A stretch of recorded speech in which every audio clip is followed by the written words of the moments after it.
So now let's study about different types of relation.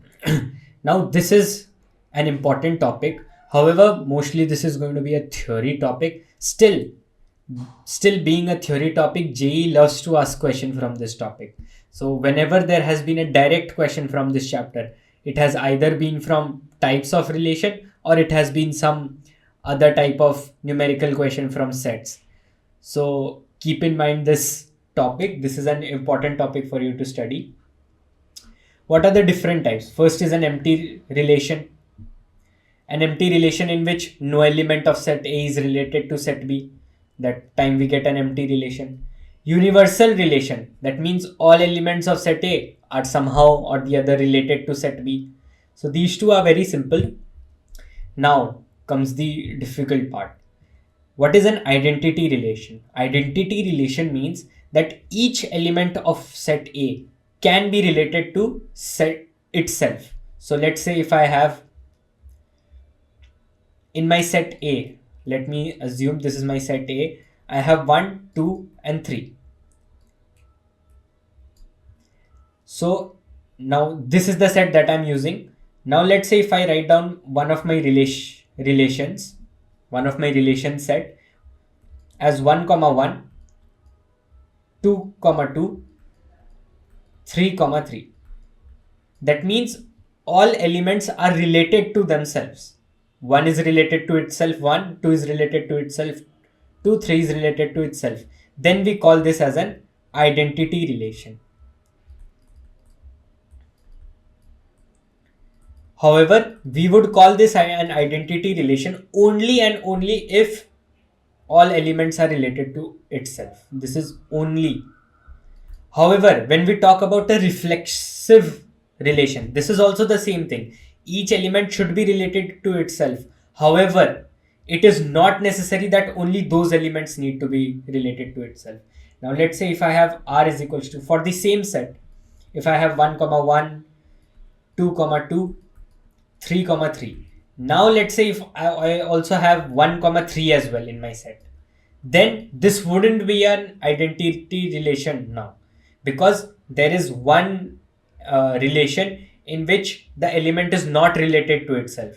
So this would now become a reflexive relation. Reflexive relation.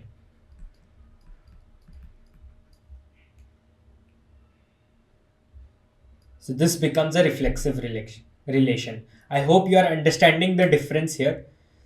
So in identity relation, each element should be related to itself and the relation should have only those items of same side relation.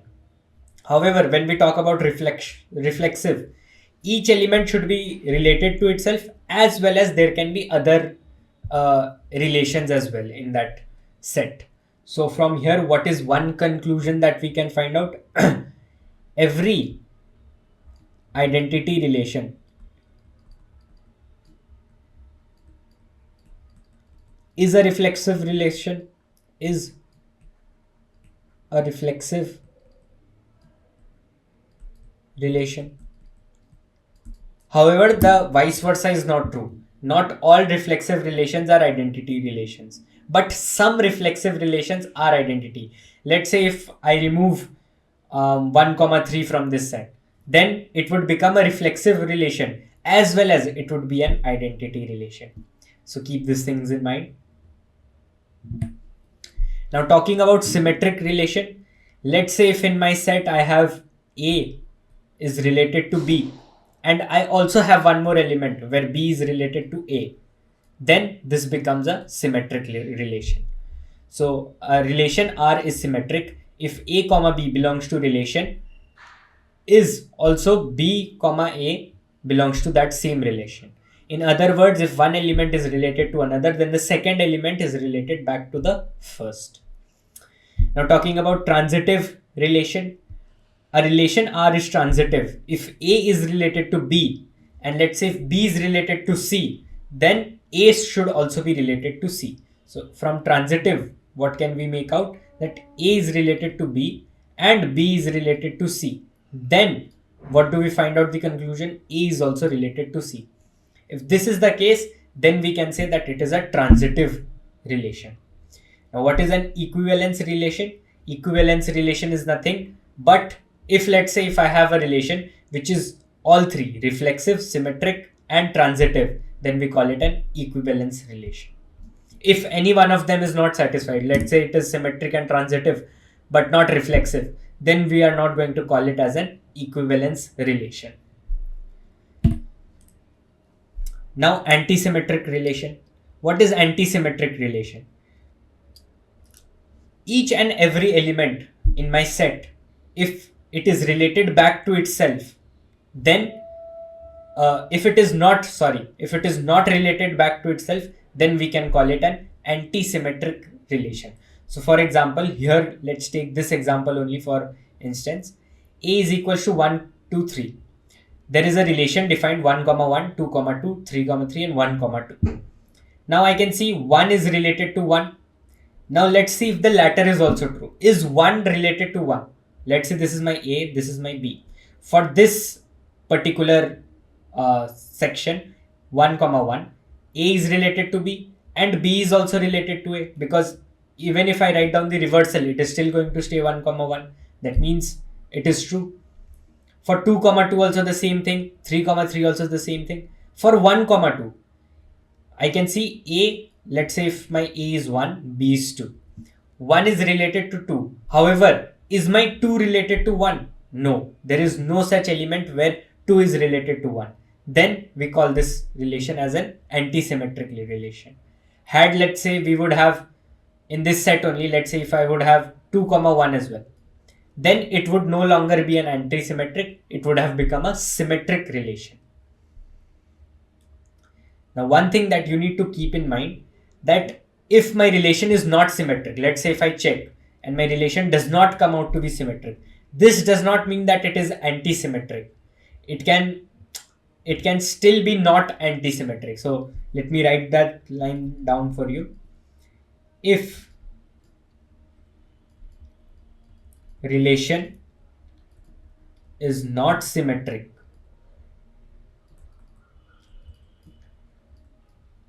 does not mean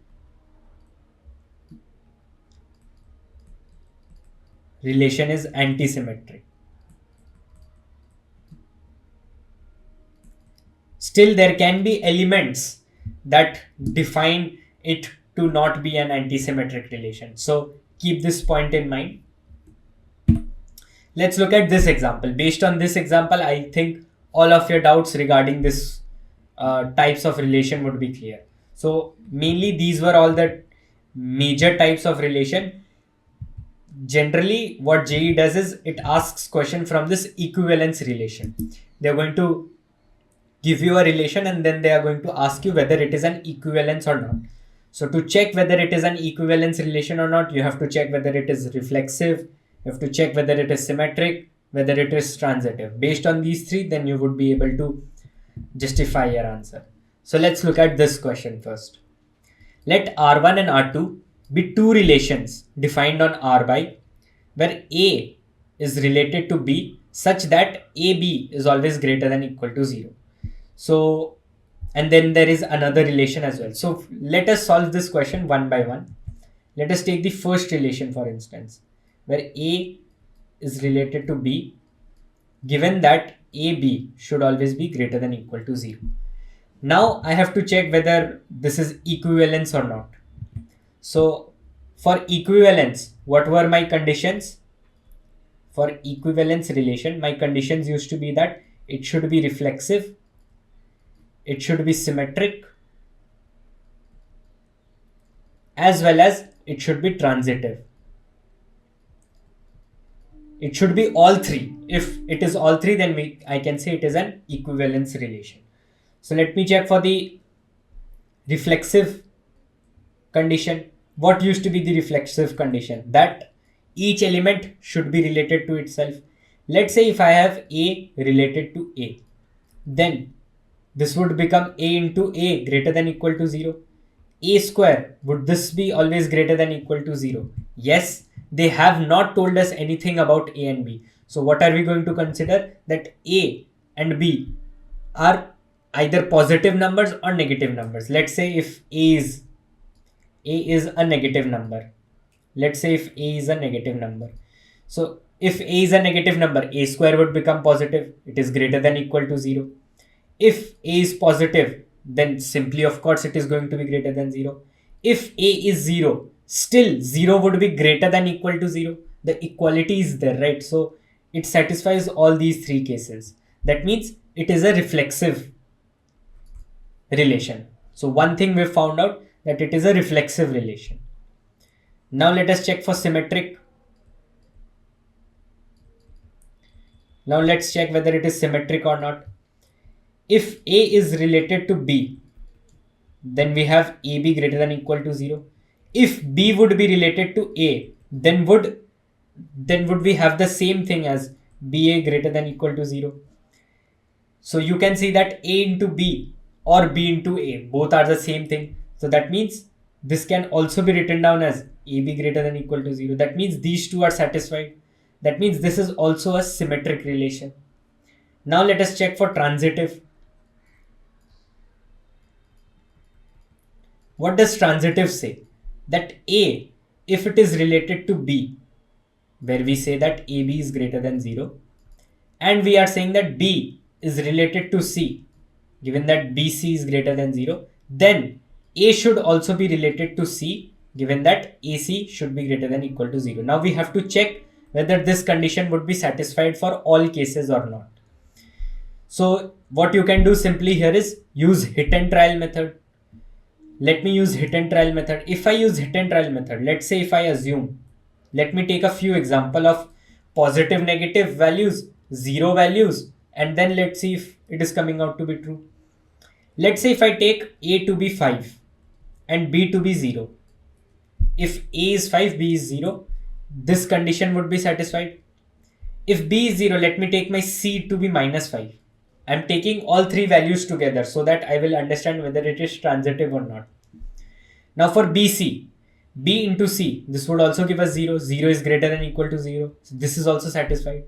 Now we have to check whether A and C would be satisfied or not. If I multiply A and C, I'm going to get minus 25, which is not true. So I have found out in my first hit and trial case only that there is one condition where it is not coming out to be transitive. That means it is not transitive, so it is not equivalence.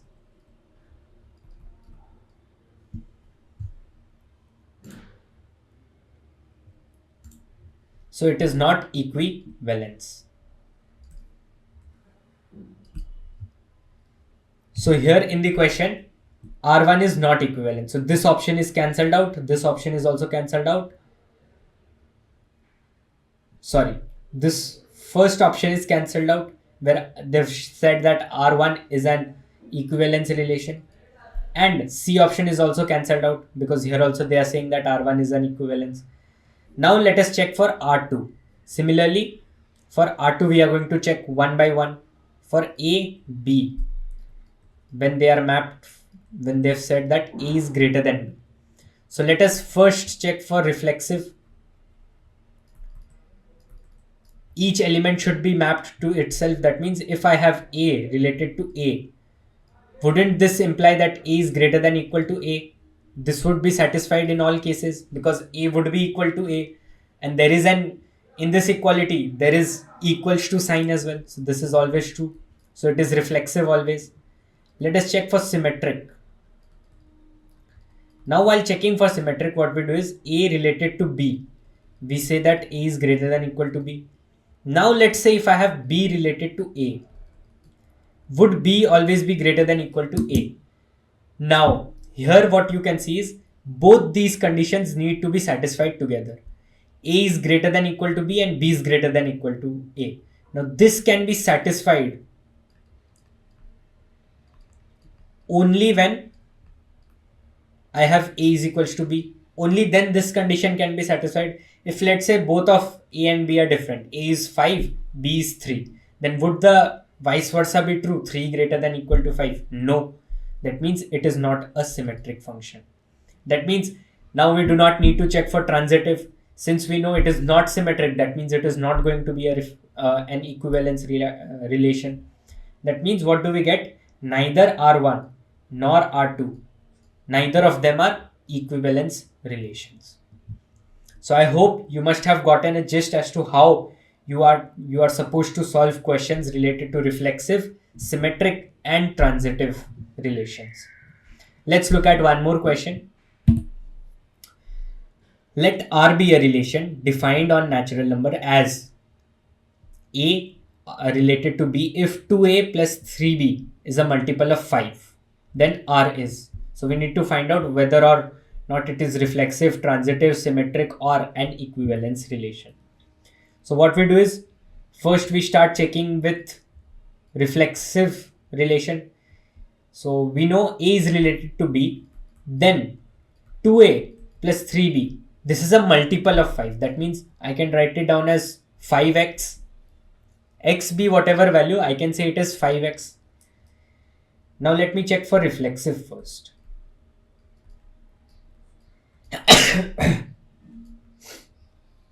If I have A related to A, then this would become 2A plus 3A is equals to 5x. This would become 5A is equals to 5x. So from here I can see that since I have a 5 here, I have a 5 here as well. So it is going to be satisfied. That means A would still be equals to x, right? I mean, it is still going to be a multiple of 5, right? This, our point was, we had to check whether this entire term is a multiple of 5 or not. So it is going to be a multiple of 5. Here we have a 5, right? Let's say instead of 5, I would have had 2 here. Then it would have become 5 by 2x. Then we are not sure. For certain values, we might have a point values as well. So here we can say that it is always reflexive. Now let us check for symmetric. If A is related to B in such a way that 2A plus 3B is equals to 5x, then B should also be related to A. 2B plus 3A should also be a multiple of 5. So now we have to prove somehow that 5x and 5y, both these are proportional or they are equal. That means if I am able to prove that, that means I can say it is symmetric. So from here what I'll do is, I'll try to convert this equation in this format so that I can get, I'll see if it is a multiple or not. So I have 2A plus 3B is equals to 5x. So from here what I can do is, I can take, if I was to convert it into this equation, and let's say if I put the value of, let's say if I put the value of A from this equation into this equation, what would it become? I have A as 5x minus 3B by 2. So if I replace this value in this equation, sorry, not this one. If I replace that value in this equation where I have assuming this to be 5y, if I replace this A value, this would become 2B plus 3 times of 5x minus 3b by 2 is equals to 5y. So my point here is, can I convert this equation in, let's say, a multiple of 5? So let me try it out. So what I can do is, I can take 2 as LCM. So this would become 4b plus this would become 15x minus 9b by 2. So from here what I'll do is, so this would basically become minus 5b plus 15x by 2. So from here I can see that I can take 5 common. Then this would become, basically this would become 3x.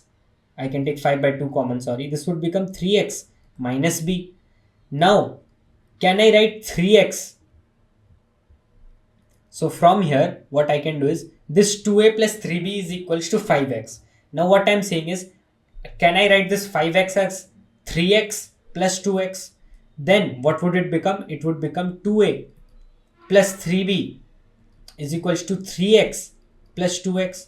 Now what I'll do is I'll take this 2x to the other side. Then I would have the value of 3x as 2a plus 3b minus 2x.